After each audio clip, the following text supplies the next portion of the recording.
Assalamualaikum warahmatullahi wabarakatuh. Kembali berjumpa dalam pembelajaran daring Budaya Alam Minangkabau bersama Ustazah Hera. Bagaimana kabar Ananda semua? Mudah-mudahan Ananda pada hari ini tetap semangat, sehat, dan tak kurang satu apapun juga. Amin. Masih seputar peninggalan sejarah di Minangkabau. Yang tak kalah menarik kali ini, kita akan membahas tentang batu batikam. Nah, sebelum kita memulai pembahasan kita kali ini, marilah kita buka dengan membacakan basmalah. Bismillahirrahmanirrahim. Nah, ayo, Ustazah mau bertanya nih, siapa yang tahu apa itu batu batikam? Oke, baiklah. Berbicara tentang batu batikam, berarti kita berbicara tentang dua pemimpin Minangkabau yang sakti mandraguna, yaitu Datuk Katumangguangan dan Datuk Parpatiah Nangsabata. Karena adanya batu batikam ini dikarenakan oleh kedua pemimpin ini. Sedikit kita ulas tentang silsilah dari kedua pemimpin ini. Ananda semua, pada pembelajaran budaya alam Minangkabau di kelas 4 terdahulu, kita sudah mengetahui bahwa nenek moyang orang Minangkabau bernama Sultan Maharajodirajo.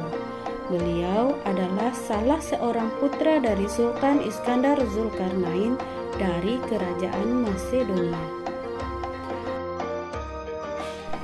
Sultan Maharajodirajo dan istrinya yang bernama Indah Jalito mempunyai seorang putra yang bernama Sultan Maharajobasa, yang kemudian setelah dewasa diberi gelar dengan Datuk Katumanggungan. Kemudian setelah Sultan Maharajodirajo meninggal dunia, Indah Jalito menikah lagi dengan pengawal utama Sultan Maharajodirajo yang bernama Cati Bilang Pandai, dan lahirlah seorang putra yang diberi nama Sultan Maharajobalun. Setelah Sultan Maharajobalun dewasa, dia diberi gelar dengan Datuk Parpatiah Nangsabata.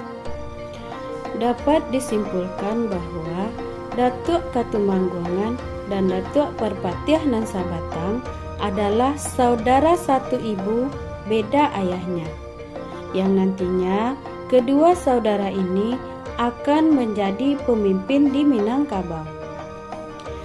Di antara kedua pemimpin ini mempunyai sifat yang berbeda satu sama lainnya. Datuk Katumangguangan mempunyai sifat yang keras dan bijaksana, yang dipengaruhi oleh sifat ayahnya, yaitu Sultan Maharajodirajo.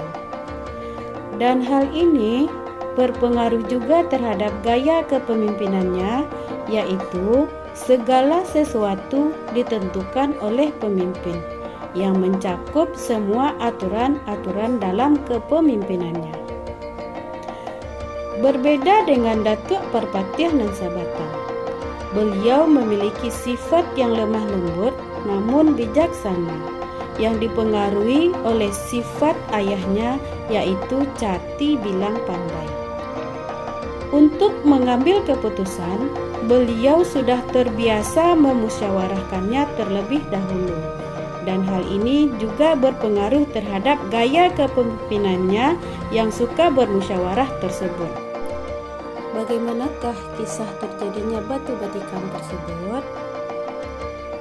Menurut Tambo Minangkabau, suatu hari Datuk Katumangguangan dan Datuk Parpatiah Nangsabata ini berdebat mengenai masalah undang-undang tarik balas. Undang-undang ini mengatur tentang barang siapa yang membunuh, dia harus dibunuh pula. Bila ada yang memukul, dia juga harus dipukul pula. Undang-undang tarik balas ini tidak disetujui oleh Datuk Parpatiah Nangsabata dengan alasan apabila ada anak nagari yang membunuh, dia akan dibunuh pula. Berarti raja tidak memberi kesempatan kepada si pembunuh untuk bertobat dan memperbaiki akhlaknya. Apabila ada yang memukul, dia akan dipukul pula. Berarti bertambah banyak anak nagari yang mengalami kesakitan. Alasan Datuk Perpatiah Nasabatang ini tidak diterima oleh Datuk Katumangguangan karena sifat pemerintahan Datuk Katumangguangan Titiak Daryateh yang memutuskan ketentuan ini adalah kepala pucuk. Akibat dari perselisihan paham ini, terjadi perdebatan yang sangat seru antara kedua datuk tersebut. Akhirnya, Datuk Perpatiah Nasabatang menyadari akan kesalahannya yang telah menantang kakaknya di hadapan penghulu yang banyak. Keadaan ini cepat diketengahi oleh seorang datuk yang bernama Datuk Suri Banegoneko sambil berkata, "Saya yakin pertikaian ini untuk kebaikan. Ibarat pepatah, basilang kayu ke dalam tungku, mangkonyo api nan kaidu." Pertikaian antara Datuk Katumangguangan dengan Datuk Perpatiah Nasabatang diakhiri dengan perdamaian. Datuk Katumangguangan bersumpah, "Kateh indak bapucuk, ka bawah indak baurek, tengah-tengah digirek kumbang, jika mungkin dari kebenaran." Setelah mengucapkan sumpahnya tersebut, Datuk Katumangguangan langsung menghentakkan tongkat jenawi halusnya ke sebuah batu. Tongkat itu tembus sampai ke balik batu. Kemudian, Datuk Perpatiah Nasabatang juga bersumpah, "Salamu batuko masih balubang, bakeh tikaman karih pusakoko. Nanjaniah bapantang karuah, ada limbago akan bakambang. Gantang didirikan akan dilunjuangkan isinyo. Tuah sakato bapantang lapuak dek hujan, bapatang lakang dek paneh." Sambil menikangkan kerisnya yang bernama keris balempo ke sebuah batu yang lain. Dari cerita yang telah Ustazah sampaikan tadi, dapat disimpulkan bahwa batu batikam itu adalah batu bekas tikaman keris Datuk Perpatiah Nasabatang dan tongkat Datuk Katumangguangan setelah terjadinya perselisihan paham di antara mereka mengenai undang-undang tarik balas. Nah, Ananda semua, jika Ananda semua ingin melihat dan mengetahui batu batikam ini secara langsung, Ananda dapat mengunjungi Cagar Budaya Batu Batikam di daerah Sintuwo Limo Kaum, Kabupaten Tanah Datar. Dari penjelasan Ustazah tadi, dapat disimpulkan bahwa adanya batu batikam ini mengandung beberapa makna. Yang pertama adalah batu batikam adalah lambang perdamaian dari perselisihan dua pemimpin di Minangkabau. Yang kedua, orang arif dan bijaksana tidak menjadikan perselisihan dengan dendam kesumat. Yang ketiga, adanya batu batikam ini menunjukkan kesaktian Datuk Katumangguangan dan Datuk Perpatiah Nasabatang.